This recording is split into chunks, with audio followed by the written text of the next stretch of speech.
All right, so we're back from break. And unfortunately, we were supposed to have Stephanie Reeves from Springfield show us some of the new products that they were coming out with, but I'm sure she was somewhere in California. We know how much the figureheads in California hate anything that have to do with firearms, so I think they ate her. So with that being said, what I want to talk about is recently today I had a good friend of mine send me a text message asking me about, well, she was planning on getting her CHL, and she wanted to know what would be a good suggestion for a gun for her to use as her CHL. Now, I know for a lot of people who are in the gun community, a lot of gun people, they get this question quite often from people who finally decide to get their guns. Now, it seems like a very kind of innocent question, but it comes with a lot. It's a very loaded question because when answering those things, there's a bit of a juggling act that we have to do in answering it. One of them is get rid of our biases. I came up through a generation where Glocks were the big thing. Glocks were like the always go-to carry gun. And so it's easy for me to get lost in the idea of saying, okay, Glock 43, 42, 19, 26, and then just sticking with Glock. However, it's a very myopic approach to the idea of the way people choose their firearms and which firearms work for them. I think people don't understand that firearms are incredibly personal. It's very subjective and not objective when it comes to choosing a gun that you like. I know some people who live and die with Springfield. I know some people who live and die with 1911s as carry guns. I personally probably wouldn't carry a 1911 as a carry gun, but then I know some people who would never carry anything that was plastic.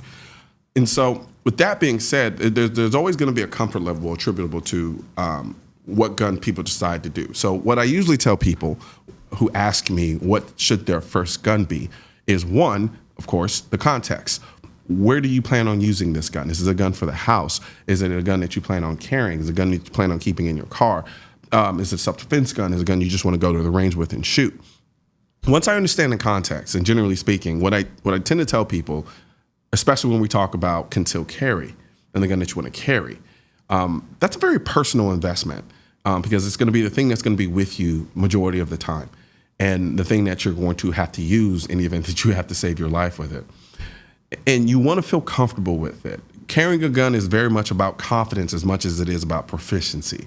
So the last thing you want to do is get a gun, throw it in your purse or throw it in your holster and put it on your body and go about, only to realize that when you finally take it to a range, you really hate shooting the gun. And now you have to take a gun that you went to the range that you don't like, put it back on your person, and then now if you have to use this gun to save your life with, you have to pull something that you don't even like. So one of the things I tell people is, first, get your hand on as many guns as possible. Believe it or not, if you go to a gun store and you ask them to look at every gun in the cases, they will show them to you. Because if there's one thing that I know about gun store attendants, they love to talk. And they love to show people things. Generally speaking, a lot of gun store attendants are very passionate about their jobs. So you're not bothering them or getting on their nerves by asking them to see multiple guns, especially if you tell them that you're a first-time gun buyer. Don't be shy. Get up there and say, I'm a first-time gun buyer. I'm trying to decide what gun to buy, and don't feel pressure to buy anything. They understand. We were all there at some point. So go into a store and then just put your hand on as many different guns as you possibly can. And then from that point, you can say, okay, I like this, and like that. Then you kind of set the baseline of what you like preference-wise. You may like hammer-fired guns. You may like striker-fired guns. You may like 1911s. It just all depends on your personal preference at that point. But now we're just talking ergonomics.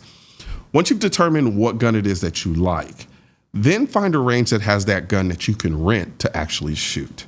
Nowadays, there's a ton of options, a ton of guns that you can choose from a lot of ranges that'll let you rent the gun, take it out to the range, shoot it, and then give it back.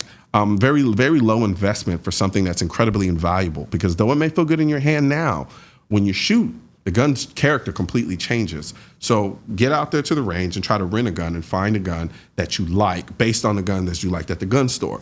And then if none of those guns worked out for you after shooting it, go back to the gun store, do the same thing over again. This is the gun you're going to use to protect your life with. So engage in the investment in time and trying to figure out a gun that works for you. But then also don't get caught in the trap of trying to find the perfect gun.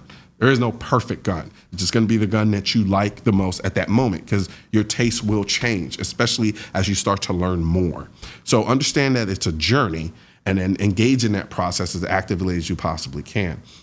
And then from there, once you buy your gun, once you've taken the courses, the requisite courses for you to get your CHL, so forth and so on, spend as much time learning all the details that you possibly can about that gun. The more guns you get, the less time you'll probably start to have in order to really nail down all of the details about the gun. But there's nothing better than feeling comfortable in knowing that you know the inside and outside of the gun that you carry every single day, and that you like the gun because of the way it feels in your hand. You like the gun after shooting the gun. Remember, confidence and proficiency are, I'm not going to say they're equal. It's always better to be better with your gun, physically speaking. But knowing that you have the confidence to go to your gun that you actually are comfortable with is invaluable. So that's my take on first-time gun buyers. That's usually kind of the advice I give people. Go to a gun store, get your hand on guns, see if you can rent it, take it to the gun range, shoot it, and then learn everything you can about it. So that's another episode of CM Live. I'm Colion the War, and hopefully we'll find Stephanie somewhere in California